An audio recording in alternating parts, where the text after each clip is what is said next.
Hello, my name is Dorothy Scotton, and thank you, ISPS, for creating this ICOSS initiative dedicated to creativity as a bridge to wellness.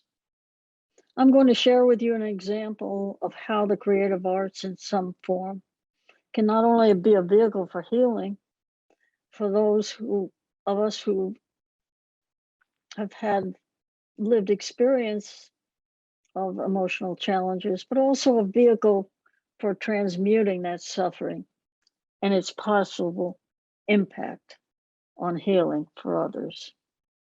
I'm an artist, poet, educator, and clinical social worker. Art became my salvation in a very real sense. Art taught me how to feel, how to talk, and finally how to live in a world that had always been alien to me. I decided to go deeper into my own process after some difficult life challenges. I never knew why I couldn't speak as a child until I started to draw, paint, and work with sculpture and poetry. Later on, I also included various movement and other alternative therapies. I used art and other expressive modalities in my clinical work as a psychotherapist and continue to use it today in all aspects of my teaching. It is my desire now to write and expand an understanding of how important the arts are in the healing process and how their use may affect the global template of our world, both psychologically and spiritually, which translates for me into a sense of purpose and community. Creativity is by its very nature dynamic and self-affirming. I want to be part of that giving back in thanksgiving for my own healing. So today I share with you two pieces. One is a poem and the other a prayer. The first piece I share is entitled The Ukrainian Meltdown. Briefly, the background. I was triggered by an angry, very frightened child in a meltdown situation. Suddenly I knew exactly what was happening, not only to this youngster, but to all the other children and families. And the list goes on. Not just my memory, but so much here in today's world and the challenges of war, violence, climate, sickness. It was right there in front of me and inside of me. The poem followed, and with it, a graphic going from dark to light. Here goes. I remember that face. I saw it in the mirror as I stood between my mother and my aunt. The wild look in my eyes, otherworldly, eyes screaming in desperation. What is this world? Why am I here, trapped like a wild beast, craving for love and a belvedere? I saw and felt all of that last night. The screams of sheer terror. It's all in the eyes. Amen, I say to the disguise as I retreat to the wise. The vampire cries, and I say, Amen, again as I sing a new hymn.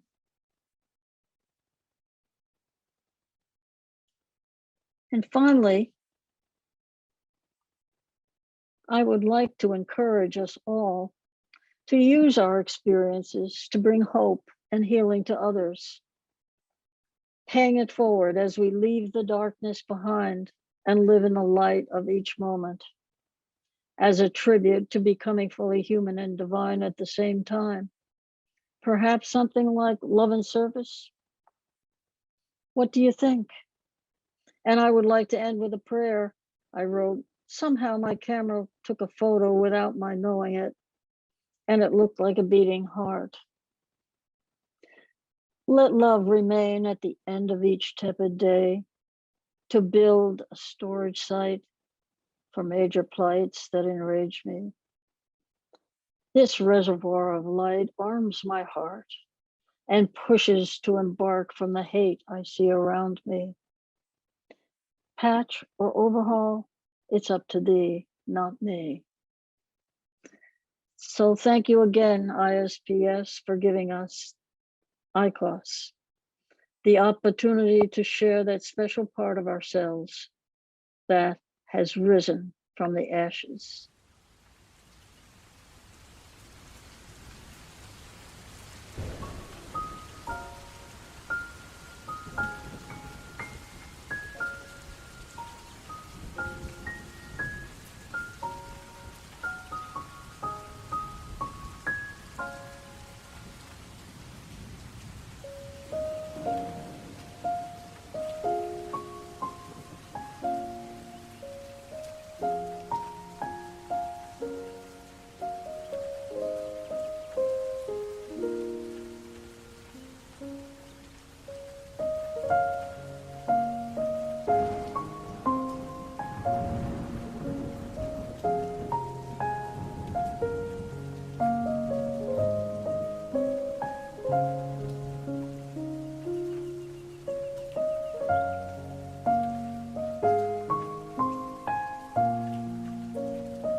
I've often used creation and creative means as part of my work with individuals.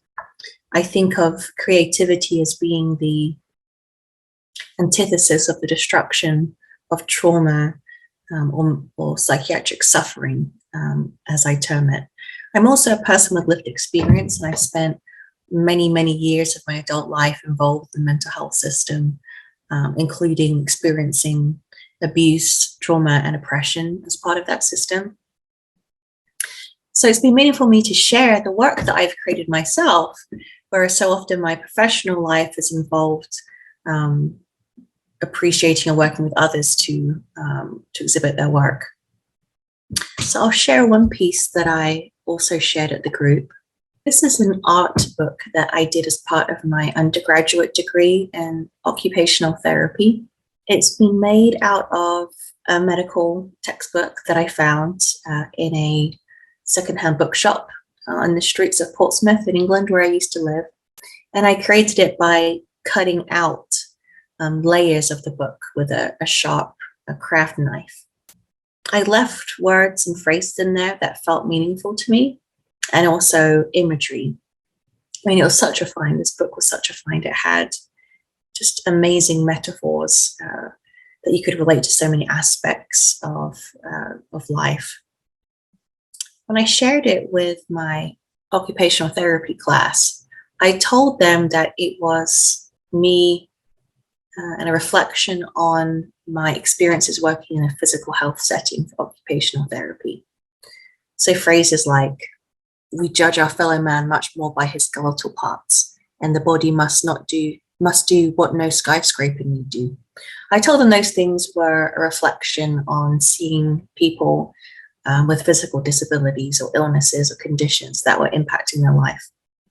And some of that was true, but also when I created this, it became much more about my personal experiences of someone with stress and suffering related to my past trauma, and also my need to be strong and appear resilient and competent, which caused me a lot of anxiety when I didn't feel like any of those things, or I was going through things in my life that caused me not to feel strong or capable. When I was able to share in that more authentic way with the ICOSS group, it gave me a sense of closure, because I felt like I was finally telling my truth and revealing what this piece really meant to me at that time and what it means to me now. What I also really enjoy about the ICOSS group is being able to see other people's creations. I've been inspired personally by seeing what they've created. It's driven me to create. I'll show my latest piece. This is a little tile that I painted and had fired. And the piece itself is not that exciting, I guess, but to me it was being able to give myself permission to create again. Because when you're very busy with work and family life, these things can feel like a luxury when really I think they're quite essential. So I've really enjoyed being part of ICOSS. It's been enlightening, enriching, informative. And I hope that we can get the message out there that such venues and such opportunities are important for folks.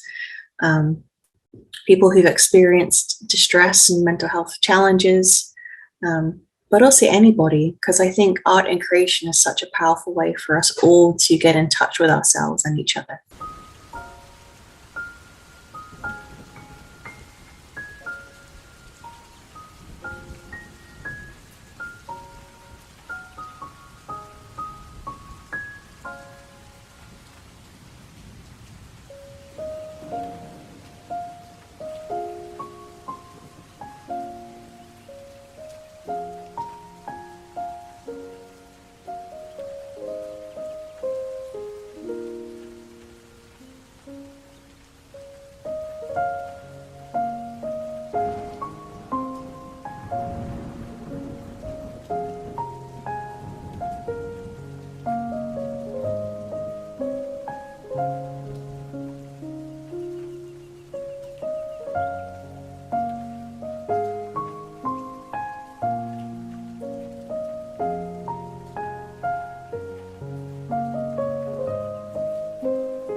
This poem, written in June, was inspired by the physical beauty of the community in which I live and informed by my growing understanding of Zen Buddhist perspectives and accompanying practices of present moment awareness and the cultivation of stillness.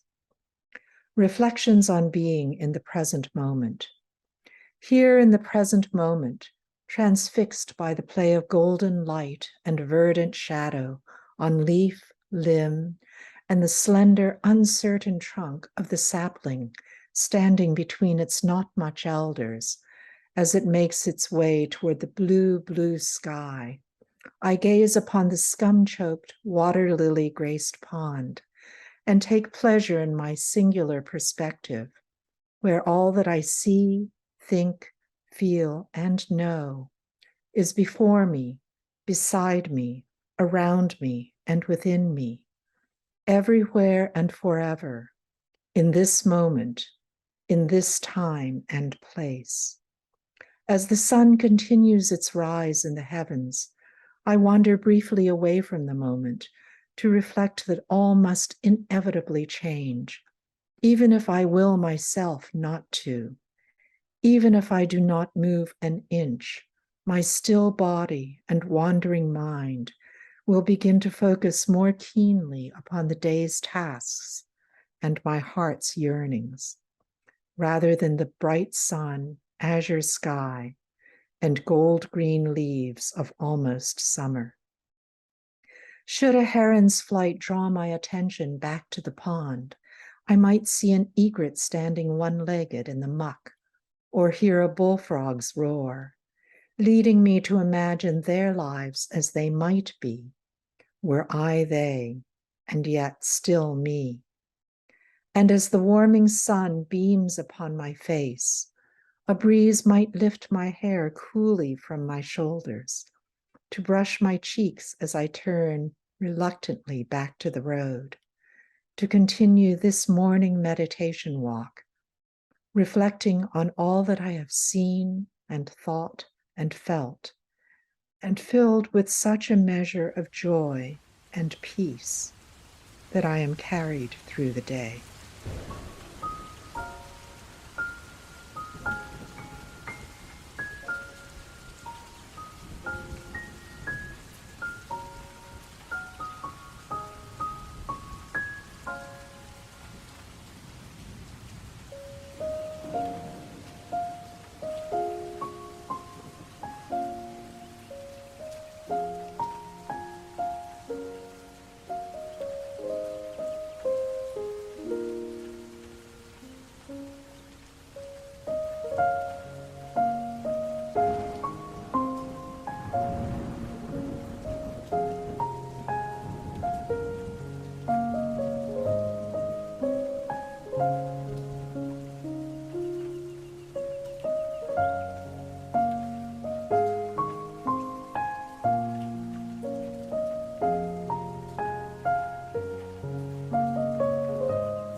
Amphitheatre of the Soul, a poem by Tony de Montcy.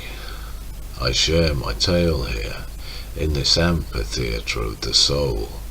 I wade through emotional quagmire, emptiness, rage, love, hope, hate, empathy, compassion, as I weave this tapestry of experience, the thread strands of my soul. Dark and light, woof and weft. The audience, my peers, my fellow travellers who do not turn away. Sun and shadow, earth and moon, spirit and matter conspire to build this place of shared experience, where reality branches in paths of hope.